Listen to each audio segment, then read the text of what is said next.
Salam la famille, c'est Chronik Atlas, j'espère que vous allez bien.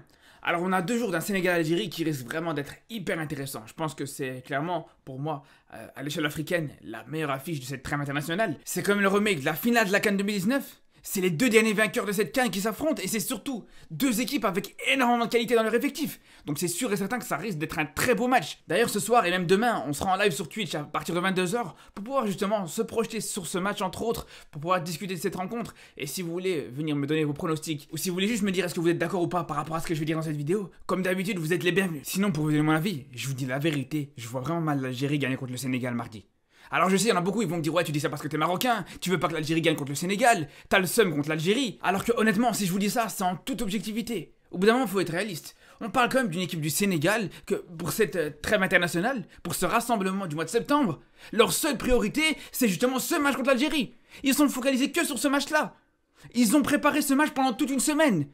Carrément, ils avaient un match contre le Rwanda, ils ont même pas été joués là-bas, ils ont envoyé l'équipe locale, ils ont même envoyé un entraîneur local pour aller entraîner cette équipe au Rwanda. Donc au bout d'un moment, quand tu sais que t'affrontes les champions d'Afrique, et qu'en plus de ça, ils préparent ce match contre toi comme si c'était le match de l'année, carrément, ils préparent ce match contre l'Algérie avec plus d'implication et plus de motivation que le match contre le Brésil. Et d'ailleurs, ce match contre le Brésil, ils l'ont gagné 4-2. Donc bien sûr que quand tu vois ça, on voit bien que le Sénégal part avec une véritable avance. Au bout d'un moment, il faut se rendre compte quand même que le dernier match de cette équipe sénégalaise, c'est une victoire contre les Brésiliens. Et du côté de l'Algérie, leur dernier match, c'est un 0-0 contre la Tanzanie à domicile. Et comme si c'était pas suffisant, en plus du fait que les Sénégalais prennent ce match contre l'Algérie avec énormément de sérieux, qu'ils ont vraiment à cœur de prendre leur revanche justement par rapport à la dernière finale qu'ils ont perdue, que en plus de ça, on sait que la forme sénégalaise est supérieure à la forme algérienne pour le moment. Il y a aussi une autre chose énorme à prendre en compte, c'est tout simplement que les Sénégalais seront quasiment au complet pour ce match. Alors que du côté algérien, il y aura beaucoup d'absents. Justement, même Belmadi s'en plaignait après le match contre la Tanzanie en conférence de presse. Déjà, on sait que l'Algérie va jouer sans ses 2 meilleurs joueurs au milieu de terrain, que ce soit Aouar ou Benasser qui sont pas présents.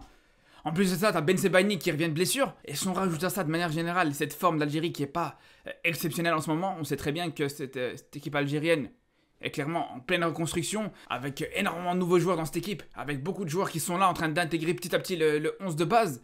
Donc c'est sûr que ça va jouer vraiment en défaveur contre des Sénégalais qui sont beaucoup plus préparés. Parce que c'est vrai qu'il y en a, ils vont me dire ouais mais c'est vrai que le Sénégal aussi a certains joueurs qui intègrent petit à petit le 11 sénégalais, il y a certains nouveaux joueurs, c'est vrai. Mais justement ces joueurs-là, ils ont commencé leur intégration il y a 1 an d'ici quasiment. En jouant cette fameuse Coupe du Monde où il y a Iliman Ndiaye par exemple ou Nicolas Jackson qui ont pu commencer petit à petit à s'intégrer à ce collectif. Alors que du côté algérien, t'as des nouveaux joueurs comme Chaibi ou comme Bouanani par exemple, qui sont seulement sur leur 2e ou leur 3e convocation avec l'Algérie. Et d'ailleurs c'est simple, ce petit temps d'intégration, il se fait clairement ressentir sur les résultats et surtout sur le contenu des matchs de l'Algérie pour l'instant. On sait très bien que pour l'instant ce que propose l'Algérie sur le terrain, c'est loin d'être au maximum de leur capacité.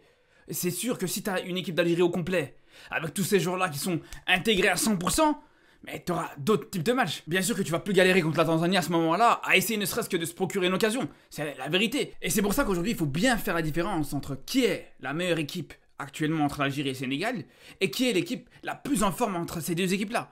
Parce que l'équipe la plus en forme, encore une fois, c'est le Sénégal, mais de loin. Même de très loin. Par contre, la meilleure équipe, franchement, c'est très difficile à définir aujourd'hui. Parce que honnêtement, je vous dis la vérité, cette équipe d'Algérie, dans quelques semaines, dans quelques mois surtout, à la CAN, pour moi, c'est une équipe qui sera redoutable. Si t'as un Algérie-Sénégal ou un Algérie-Tunisie par exemple dans cette Coupe d'Afrique, pour moi ça sera totalement différent. Et ça tout simplement parce que justement comme je vous dis, ces joueurs-là seront plus intégrés. Certains joueurs auront acquis une certaine marge de progression en plus, comme tout simplement Chaibi qui a fait son transfert à Francfort. D'ici là, voilà, il a franchi encore un cap. Pareil pour Ben Sebaini aussi qui a franchi un petit cap en passant de Mönchengladbach à Dortmund. En plus de ça, il y a d'autres nouveaux renforts qui vont arriver dans cette équipe d'Algérie. On a entendu parler justement de Gouiri qui va arriver très prochainement et qui va venir renforcer cette équipe. Et surtout, le fait que tu auras un 11 au complet pendant cette Coupe d'Afrique. Peut-être que Benasser sera pas présent à la CAN, c'est tout à fait possible, et même s'il est présent, c'est fort probable qu'il soit pas à 100% de ses qualités. Mais d'un autre côté, tu auras voilà, Aouar qui sera de retour, tu auras un Zorgan qui aura beaucoup plus de crédibilité et beaucoup plus de légitimité s'il continue sur sa lancée comme on l'a vu sur le match contre la Tanzanie. Voilà, tu n'auras pas la même équipe d'Algérie, c'est sûr et certain.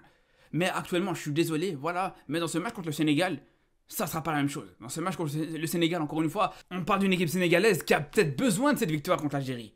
Ils la cherchent vraiment désespérément, ils ont du mal à la voir. Et je suis même persuadé qu'une victoire contre cette équipe qui les a privés de leur première CAN en 2019, ça va leur permettre d'être encore plus décomplétés sur les prochains mois, sur les prochains matchs, sur les prochaines compétitions. Donc c'est un petit peu tous ces éléments-là qui font clairement que pour moi, le fait que l'Algérie gagne Ce match contre le Sénégal, ce serait clairement un exploit. Ce serait vraiment un exploit énorme. Peut-être même l'un des plus gros exploits sur un match depuis l'arrivée de Belmadi dans cette sélection algérienne. Et justement, s'il y a des choses qui peuvent faire que peut-être l'Algérie peut réaliser cet exploit, c'est justement le fait que, paradoxalement, c'est dans ce genre de match où l'Algérie est le plus fort.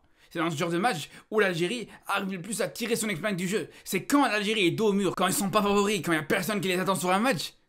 C'est là où les Algériens sont les plus dangereux. C'est une certitude. Alors, est-ce que ça va être suffisant, justement, pour contrebalancer tous les éléments en défaveur de l'équipe algérienne? Ça, justement, c'est ce qu'on verra sur ce match. Et pour le coup, en cas de victoire ou en cas de défaite, peu importe le résultat, c'est justement ce qui permettra à cette équipe d'Algérie d'évoluer énormément. Pareil pour le Sénégal aussi, parce que ça va être aussi un gros match pour eux.